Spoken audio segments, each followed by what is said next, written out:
শোনা যাচ্ছে ইতিমধ্যে বাংলাদেশে একটা জরুরি অবস্থা হয়ে যাইতে পারে, ঘটতে পারে। আহ, আশঙ্কা একেবারে আসন্ন। মনে এমনও হইতে পারে ভিডিও পাবলিশ হওয়ার আগে হয়ে গেছে। তো আসলে বিষয়টা কি, আমরা শুরু থেকেই বুঝছিলাম বা আমরা শুরু থেকেই এটাকে এভাবে বিশ্লেষণ করেছিলাম যে আসলে গণ অভ্যুত্থান এগুলো কিছু মানুষের জীবনের বিনিময়ে আল্লাহ তালা কিছু টার্নিং নেয়ার সুযোগ করে দেন আসলে। কিন্তু জাতি যখন সেটা বুঝতে পারে না, না সুক্রিয়া করে, তখন আল্লাহর কিন্তু আরেকটা করণীয় আছে। আল্লাহ তালা নিজেই বলেছেন, সুক্রিয়া করলে আল্লাহ বাড়াইয়া দেন, নেয়ামতটা বাড়াইয়া দেন। আর এর উল্টাটা হলে নেয়ামত ছিনে আনেন, বিষয়টা তা না, বরং উল্টো আরো আজাবের মধ্যে ফেলেন। এখন আল্লাহ ভালো জানেন আল্লাহ রাগান্বিত হয়েছেন কিনা, এখন সামনে যেটা হতে যাচ্ছে সেটা একটা আজাব কিনা, সেটা আল্লাহ ভালো জানেন, আমরা শুধু অনুমান করতে পারি। তবে শুক্রিয়া যে করা হয় নাই এটা তো কোনো সন্দেহ নাই, এটা অনুমান না, এটা প্রমাণিত। ওই আগের কালের কমিউনিস্টের সিস্টেম অনুযায়ী এই আন্দোলনটা হওয়ার পরে, আচ্ছা বলেন তো, এই আন্দোলনের মাস্টার মাইন্ড কে ছিল? একজন বিশ্বাসী হিসেবে আপনি এই আয়াত জানেন, অমাকারু ওয়ামাকারাল্লাহু খায়রুল মাকিরিন, আল্লাহ সব কিছুর উত্তম পরিকল্পনাকারী আল্লাহ। এই আয়াত দ্বারা দাবি কি উঠে? সবকিছুর মূল মাস্টার মাইন্ড কে? আল্লাহ। জীবনে কাউকে এই বাংলাদেশের কোনো একজন রাজনীতিবিদকে এটা বলতে শুনেছেন? শুনেন নাই, তাই না? তো কোরআন যদি বিশ্বাস করেন তাহলে সবকিছুর মাস্টার মাইন্ড হলে আল্লাহ। কেউ একবার স্বীকারই করলো না, বললো না। এটা যদি না সুক্রিয়া হয়, এটা যদি না সুক্রিয়া না হয়, তাহলে কোনটা হবে? কমিউনিস্টদের ওই যে সিস্টেম অনুযায়ী সব আন্দোলনের একজন মাস্টার মাইন্ড থাকতে হয়, আপনারা ধরে নিয়ে একজনকে জোর করে মাস্টার মাইন্ড বানিয়ে দিলেন, একবারও আল্লাহ শুক্রিয়া করলেন না। এখন বলা হচ্ছে জনগণ ঠেকাবে, এই করবে, সেই করবে। হ্যাঁ, হয়তো জনগণ আবার জীবন বিসর্জন দিবে, যদি আল্লাহর আবার সেটার উপরে দয়া হয়, তাহলে আল্লাহ নতুন কোনো পরিকল্পনা করতে পারেন। কিন্তু আযাব হবে, এটা শিওর, আযাব হবে। তবে একটা কথা হচ্ছে এরা ওই যে আল্লাহ তাআলা বলছেন আয়াবতাগুনা ইনদাহুমুল ইজ্জা ফা ইন্নাল ইজ্জাতা লিল্লাহি জামিআ। এই ক্ষেত্রে আমাদের যারা নেতা আছে তারা চিন্তা করে বিদেশি শক্তি, যেহেতু আমরা দুর্বল সেহেতু বিদেশি শক্তি আমাদের মূল ভরসা, বা তাদেরকে মাইনাস করে আমাদের কিছু করা সম্ভব না। এটা সম্পূর্ণ একটা বস্তুবাদী চিন্তা চেতনা। আসলে এটা সম্ভব, কারণ তারা বস্তুবাদী। তাদের ওখানে আসলে আধ্যাত্মিকতা, ইমান, ওই জিনিসগুলো আসলে জিরো। এজন্য তারা এবার এটা ভাবতেই পারে না এটা এইভাবে। অথচ আপনি ইসলামের শুরু থেকে এ পর্যন্ত দেখেন, ইসলামের খুব কম যুদ্ধ, খুব কম সংগ্রাম এমন হয়েছে যে সমান সমান বা কাছাকাছি শক্তি দিয়ে হয়েছে।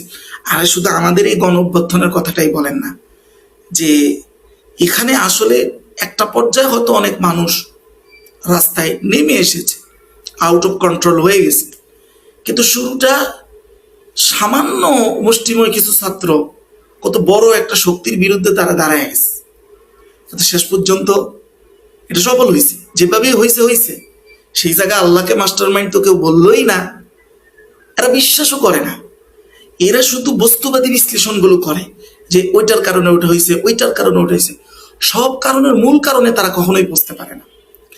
আর এটা সত্য যে পৃথিবীতে মুসলমানরা, আমরা সাধারণ মুসলমান যেহেতু বায়াসড, সেহেতু পশ্চিমা সভ্যতা দিয়ে বায়াসড, তারপরে আমাদের পাশের দেশের সভ্যতার উপরে তারা বায়াসড।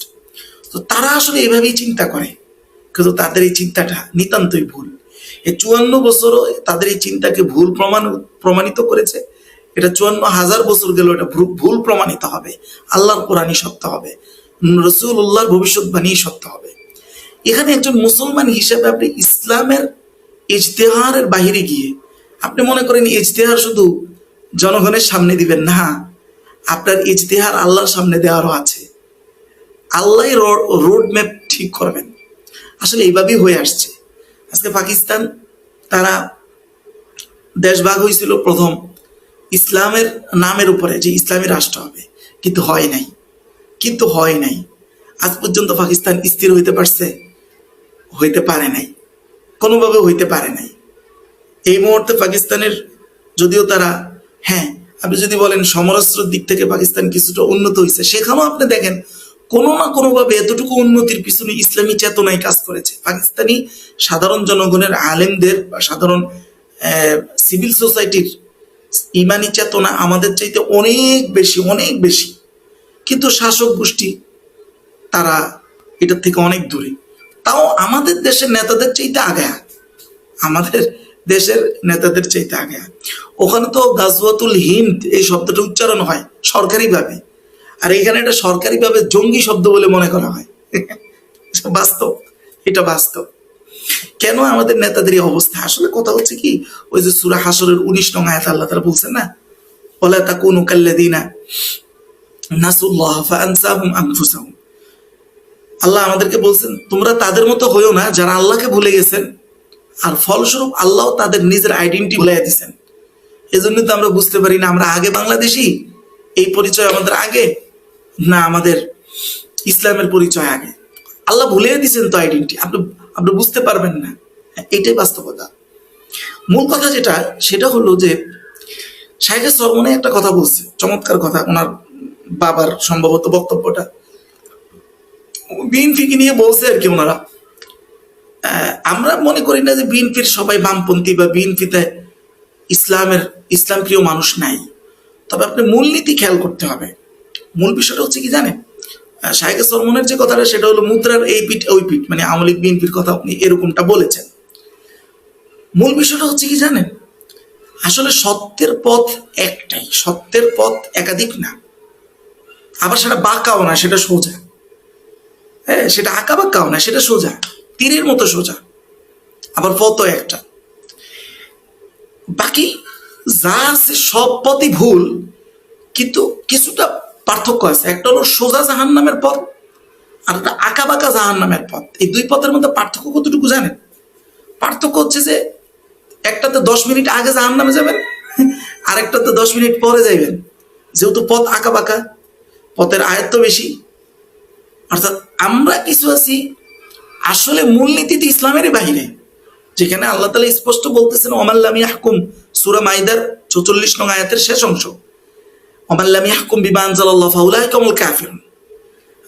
রাষ্ট্র ব্যবস্থায় কোরআন সংবিধান না হলে ওই ব্যবস্থাপকরা সবাই কাফের, এরা কেউই মুসলমান না। এখন আপনি যদি ইসলাম প্রিয় হন, প্রো ইসলামিস্ট হন, বা বিভিন্ন ঘেঁষা মানে ইসলাম ঘেঁষা হন, ওই পথটাও জাহান্নামের, বাকি ওই আঁকা বাঁকা। পার্থক্য আছে, একটা হলো ডাইরেক্ট জাহান্নাম, মানে 10 মিনিট, মানে আপনি দ্রুত জাহান্নামে যাওয়ার পথ, আর একটা হলো একটু দেরি করে জাহান্নামে যাওয়ার পথ। কিন্তু জান্নাতের পথ কিন্তু একটা। ওইটা হচ্ছে কোরআন ঠিক যেভাবে বলেছে ওভাবেই। এর বাইরে কিঞ্চিত পরিমাণ গেলে সেটা আপনি জান্নাতের পথে দাবি করতে পারবেন না, অসম্ভব। আপনি নিজে পথ বানিয়ে নিলে হবে না তো, পথ তো বানিয়ে দিচ্ছেন আল্লাহ তাআলা। আপনি নিজে একটা মনে মনে ভাবলে তো হবে না। মূল বিষয়টা হচ্ছে যে আমাদের পরিস্থিতিটা এখন এই জন্যই, এই কারণে ইসলামপন্থীরা যখন আন্দোলনে থাকে তখন বামপন্থীরাও কিন্তু তাদেরকে কিছু বলে না। কিন্তু যখনই পট পরিবর্তনটা হয়ে যায়, তখনই রূপটা আসে যে তারা আসলে ইসলামকে ভয় পায়।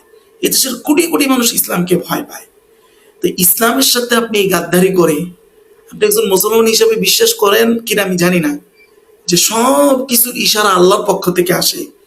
তা আল্লাহর দেয়া বিধানের সাথে গাদ্দারি করে আপনি কিভাবে যে ভাবেন যে আপনার একটা সুস্থ জীবন পাবেন, সুস্থ রাষ্ট্র পাবেন, এটা শুধুই আপনার ভাবনাই থাকুক, কত থাকতে পারে থাকুক। তবে হ্যাঁ, আমরা হতাশ নই। কেন জানেন? কারণ আমাদের নবী একটা কথা বলেছেন। আমাদের নবী তিনটা বা চারটা যোগের কথা বলেছেন। প্রথম যোগ হচ্ছে উনি যে রাষ্ট্র ব্যবস্থা দিয়ে গেছেন, অর্থাৎ আমাদের নবী তিনি তো রাষ্ট্রনায়ক ছিলেন, তাই না? ওনার নবুয়তের 2টা ভাগের 1 ভাগ তো পুরো উনি রাষ্ট্রনায়ক ছিলেন, আরেক ভাগ উনি রাষ্ট্রনায়কের, অর্থাৎ মক্কি জীবনে তিনি রাষ্ট্রনায়ক ছিলেন না। তো তিনি বলেছেন আমার মৃত্যুর পরে, আমার দুনিয়াতে চলে যাওয়ার পরে, যদিও রাসূলুল্লাহ কবরে জীবিত, কি দুনিয়ার জীবন থেকে তো উনি কুল্লু নাফসিন যায়কাতুল মাউত, আল্লাহ তাআলা নিজেই বলেছেন ইন্নাকা মাইয়িতু ওয়া ইন্নাহুম মাইয়িতুন, হে নবী আপনি মৃত্যুবরণ করবেন, তবে আল্লাহ নবী কবরে জীবিত, মানে আখিরাতের জীবন আর এই জীবনটা ভিন্ন। যাই, তো রাসূলুল্লাহ বলেন আমার ওফাতের পরে আমার দেওয়া রাষ্ট্র ব্যবস্থা থাকবে 30 বছর। সত্যিকার অর্থে ইতিহাস থেকে গণে ওই রাষ্ট্র ব্যবস্থা খেলাফত রাশেদা যেটাকে বলা হয়, এটা 30 বছরই পাওয়া গেছে। তো এরপরে রাসূলুল্লাহ কি বলেছিলেন এরপরে একটা ব্যবস্থাপনা আসবে যেটা হবে কামড়া কামড়ি রাজতন্ত্র।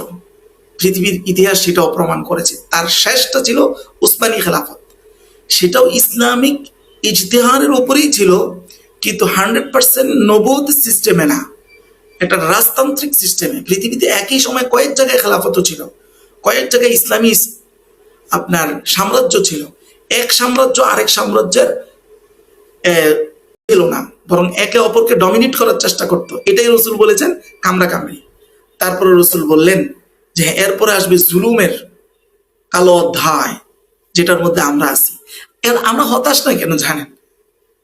কারণ হচ্ছে রসুল এরপরে যেটা বলেছেন, এরপরে আবার আমি নবীর সিস্টেমে পৃথিবীতে খেলাফত আসবে, পৃথিবীতে শাসন ব্যবস্থা আসবে। আমরা যত আগে এটাকে গ্রহণ করতে পারবো তত আগেই আমাদের কল্যাণ সাধন হবে, অন্যথা হবে না ভাই। চেষ্টা করতে পারেন, চেষ্টা করে যান, সমস্যা নাই। আপনার বহু পূর্বপুরুষ পৃথিবী থেকে চলে গেছে, এই চেষ্টার অংশ হিসাবে আপনি চলে যাবেন। কিন্তু চলে যে যাবেন, কোন আকীদা নিয়ে, কোন বিশ্বাস নিয়ে যাবেন সেটাও তো একটু জাস্টিফাই করা দরকার। আকীদা বিশ্বাসটা এমন একটা জিনিস, আপনারা জানেন যে কবরে শুধু আল্লাহ তাআলা জিজ্ঞাসা করবেন তা না, ফেরেশতারা জিজ্ঞাসা করবেন তা না। আপনি এটা জানেন না যে মৃত্যুর আগে আপনাকে আপনার আইডিওলজি সম্পর্কে জিজ্ঞাসা করা হবে। আল্লাহ তাআলা সূরা গাফির স্পষ্ট বলেছেন আল্লাযীনা তাওয়াফাহুমুল মালায়েকাতু যালিমি আনফুসিহিম, আমরা যারা নফসের উপরে জুলুম করেছি, জিজ্ঞাসা করা হবে ক্বালু ফীমা কুনতুম, তোমার আইডিওলজি কি ছিল? আইডিওলজি কি ইসলাম ছিল? রাষ্ট্র ব্যবস্থার আইডিওলজি কি ইসলাম ছিল? সমাজ ব্যবস্থায় আপনার আইডিওলজি কি ইসলাম ছিল? পরিবার ব্যবস্থা আপনার আইডিওলজি কি ইসলাম ছিল? হ্যাঁ, ফেরেশতা জিজ্ঞাসা করবে। কোরআনের উল্টা দেখেন, তখন আপনারা কি উত্তর দিবেন? যারা ভিন্ন আইডিওলজিতে ছিল তারা বলবে আলাম তাকুন, তারা বলবে যে কুন্না মুস্তাদাফিনা ফিল আরদ, আমরা দুর্বল ছিলাম, আমরা অপারগ ছিলাম, আমরা এই সকল দুনিয়াবি আইডিওলজি মাইনে নিতে বাধ্য হয়েছি। কিন্তু এই কথাটা গ্রহণযোগ্য হবে না। ফেরেশতা উল্টা বলবে আলাম তাকুন আরদুল্লাহি ওয়াসিআ, আল্লাহর এই জমিনটা কি প্রশস্ত ছিল না? ফাতুহাজিরু ফিহা, তুমি এক ভূখণ্ড ছেড়ে চলে যাইতা, তারপর তুমি আইডিওলজি চেঞ্জ করছো কেন? আমাদের ভাবা দরকার। আমাদের ভাই সমাধান তো শুধু এই দুনিয়াতে না, আমাদের মূল সমাধান